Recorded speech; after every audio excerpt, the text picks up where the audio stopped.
বন্ধুরা, আমরা আগের পার্টে কিছু সবজি কাটাকুটি, মশলা ভাজা, মাছ ভাজা এগুলো সব দেখানো হয়েছে।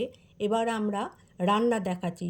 স্যালাড, ফ্রাইড রাইস, সাদা ভাত, ডাল, মিক্স পনির, কাতল কালিয়া, পাবদা মাছ, মাংস, চাটনি। এই দেখুন, এবার খাবারগুলো রেডি করা হচ্ছে, অর্থাৎ প্যাকিং করা হচ্ছে পাঠানোর জন্য।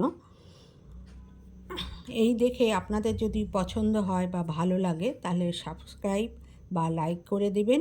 আর এই ধরনের খাবার পেতে হলে আপনারা বিজলি ক্যাটারের সাথে যোগাযোগ করবেন।